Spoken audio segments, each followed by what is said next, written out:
Ladies and gentlemen, the President of the United States and Mrs. Laura Bush.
Soldiers of Phantom Corps, America's strategic counteroffensive force, it is my distinct honor and pleasure to introduce to you our Commander-in-Chief, President George W. Bush.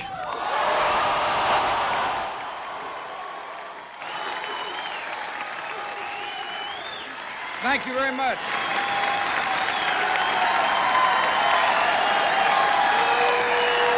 Thank you all. Thank you all very much. General, thanks a lot for that kind introduction. I always like a short introduction. Thank you for your warm welcome, and thank you for this jacket. I'm proud to wear it. And I'm proud to wear it in my home state of Texas.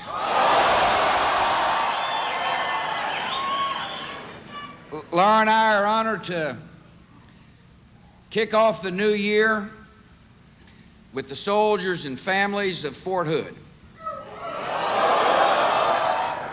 All Texans are proud that our state is the home to so many fine military units, including the great 1st Cavalry Division and the mighty 4th Infantry Division.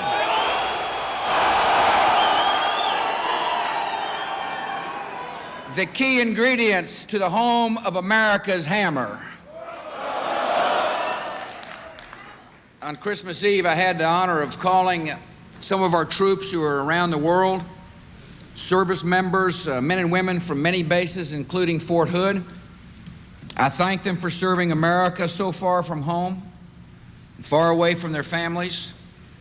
Today is my honor to come here to Fort Hood to thank each and every one of you for the work you do to make sure that our United States Army is second to none. We've got more than 1,300 troops from Fort Hood that are serving abroad and defending our country and keeping the peace. From Cuba to Kuwait to Korea. Another 1,600 are preparing to deploy abroad. In the months ahead, more soldiers from Fort Hood may be given other essential missions. But wherever you serve, or wherever you may be sent, you can know that America is grateful and your Commander-in-Chief is confident in your abilities and proud of your service.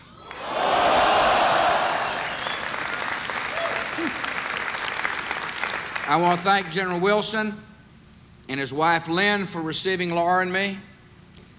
I want to thank Larry Ellis and Jean, General Ellis. I appreciate so much General Joe Peterson. I want to thank Sergeant Major Gravens, his wife Deborah, for joining us here today. I appreciate my friend, the Governor of the great state of Texas, Rick Perry, for joining us today. I want to thank members of the congressional delegation who are here, Joe Barton, Congressman Chet Edwards. I appreciate you all coming.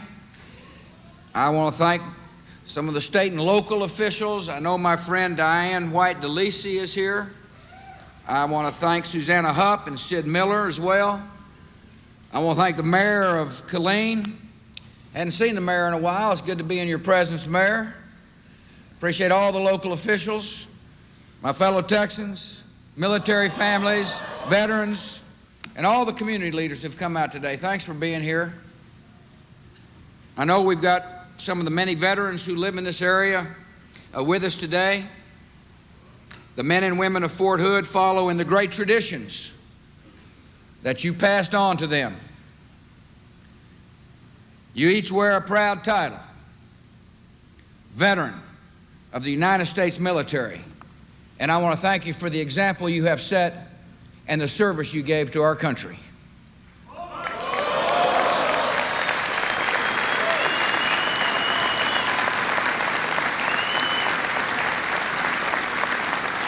And I appreciate, and America appreciates, the sacrifices of our military families.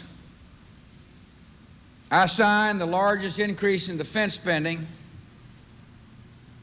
in a generation. I wanted to make sure that our soldiers had the best possible pay,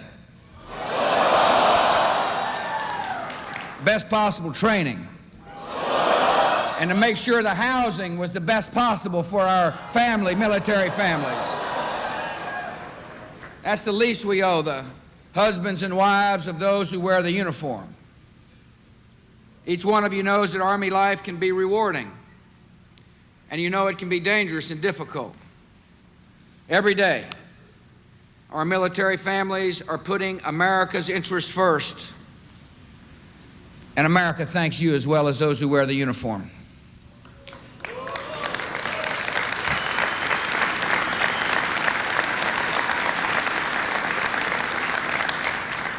Fort Hood and the units that call it home have a special place in our country's military history.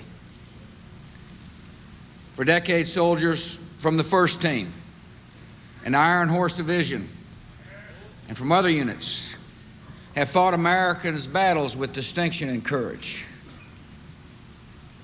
Now you're called again into action to defend America and the cause of freedom in the first war of the 21st century. For this country and for our friends around the world who love freedom like we do, the stakes are great. The terrorists have shown what they intend for us, and we're not going to forget. We're not going to forget the fact that they kill without regard for the rules of war. They don't value innocent life like we do. In America, we say everybody's precious. Everybody counts. Everybody is equal in the eyes of the Almighty. That's not the way the enemy thinks. They don't value innocent life.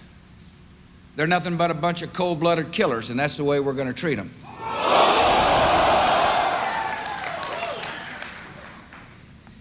They reach across oceans to target the innocent. They seek weapons of mass murder on a massive scale. The terrorists will not be stopped by mercy or by conscience, but they will be stopped. And they will be stopped by the will and the might of the United States of America.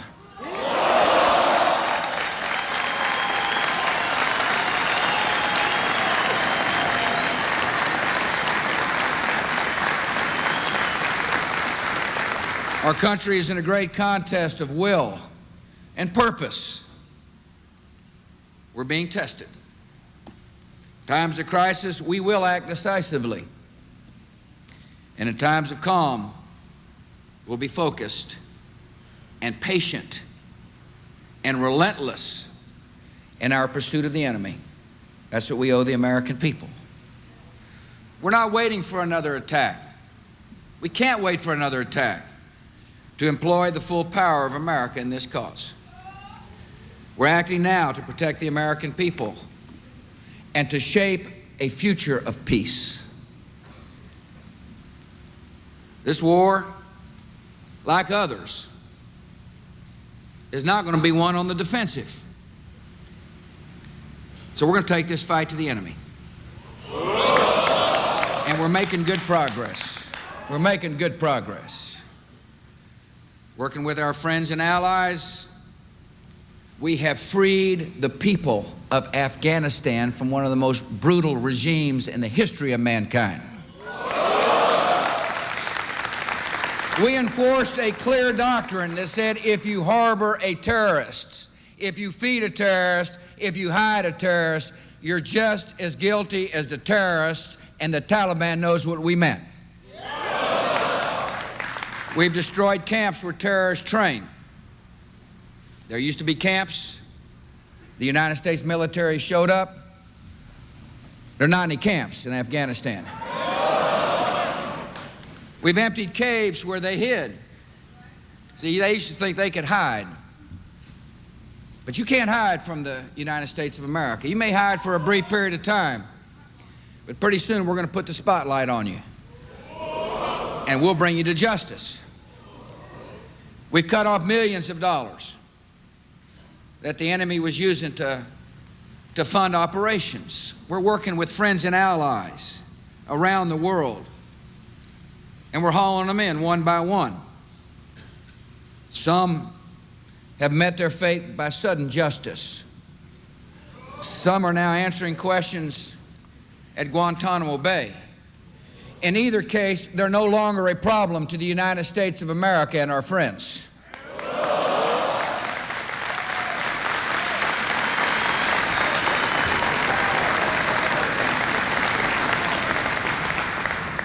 We do not yet have all the terrorists, but they're all on the run. And if they listen carefully, they will hear behind them the mighty footsteps of the United States of America.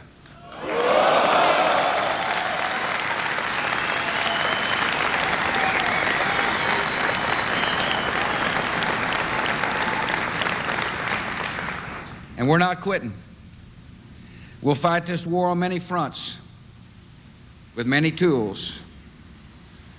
Our intelligence operations are tracking the terrorists. We're sharing intelligence with other countries that share our desire for peace. Our allies are keeping the peace and helping us keep the peace in Afghanistan. We're hunting the terrorists on every continent. See, they're in over 60 different countries. We've got a vast coalition of people bound by this principle: either you're with us or you're with the enemy. Either you're with those who love freedom or you're with those who hate innocent life. Our coalition is strong, and we're keeping it strong. And we're on the hunt. We're chasing them down one by one. And as well, we're confronting the threat of outlaw regimes who seek weapons of mass destruction. Different circumstances require different strategies, from the pressure of diplomacy to the prospect of force. Yet in every case, the resolve of our nation is the same. We must and we will protect the American people and our friends and allies from catastrophic violence, wherever the source, whatever the threat. In the case of North Korea, the world must continue to speak with one voice to turn that regime away from its nuclear ambitions. In the case of Iraq, the world has already spoken with one voice. The Iraqi regime has a duty under Security Council resolutions to declare and destroy all of its weapons of mass destruction. That's what the world has said. That's what the United States expects from Saddam Hussein. The Iraqi regime is a grave threat to the United States. The Iraqi regime is a threat to any American. and to threats who are friends of America. Why do I say that?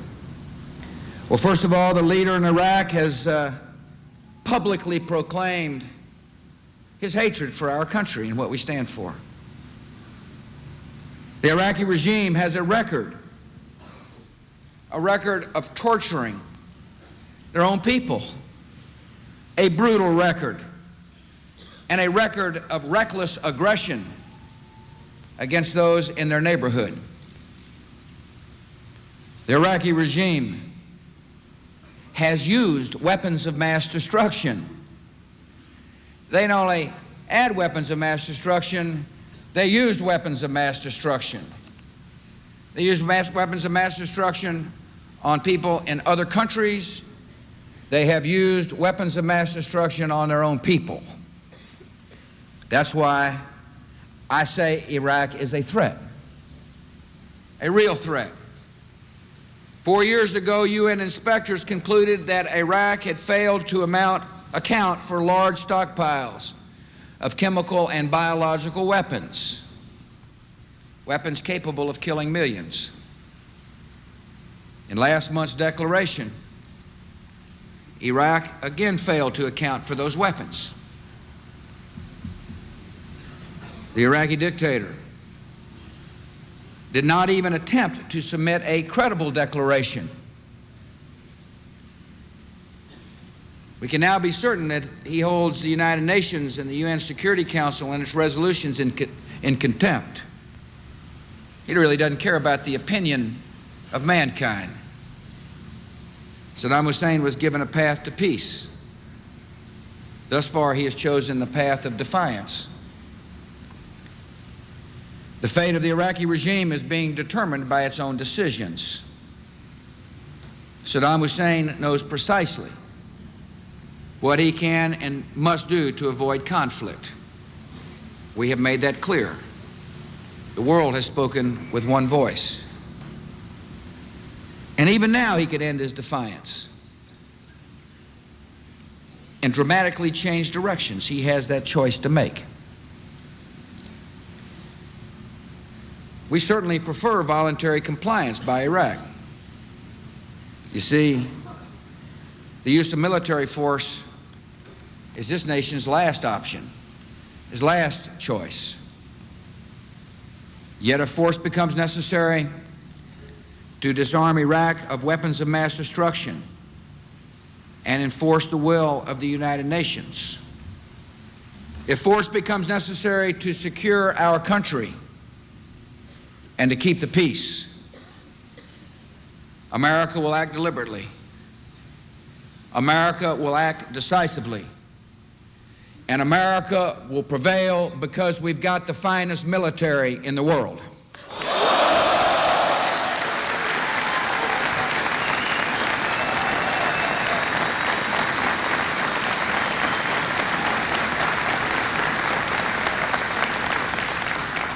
We are ready. We're prepared. And should the United States be compelled to act, our troops will be acting in the finest traditions of America. Should we be forced to act? Should Saddam Hussein seal his fate by refusing to disarm, by ignoring the opinion of the world, you'll be fighting not to conquer anybody, but to liberate people. See, we believe in freedom. No matter what their oppressors may say, the people of Iraq have no love for tyranny. Like all human beings, they desire and they deserve to live in liberty and to live in dignity. America seeks more than the defeat of terror. We seek the advance of human freedom in a world at peace. That is the charge history has given us, and that is the charge we will keep. In crucial hours, the success of our cause will depend upon you. As members of our military, you serve this nation's ideals, and you demonstrate those ideals in your code and in your character. As Commander-in-Chief, I have come to know the men and women who wear America's uniform. I have seen your love of country and your devotion to a cause larger than yourself. I have seen your discipline, your idealism, and your sense of honor. I know that every order I give can bring a cost. I also know without a doubt that every order I give will be carried out with skill and unselfish courage. Some crucial hours may lie ahead. We know the challenges and the dangers we face. Yet this generation of Americans is ready. We accept the burden of leadership. We act in the cause of peace and freedom. And in that cause, we will prevail. Thank you for your service. May God bless you. May God bless your families. And may God bless America.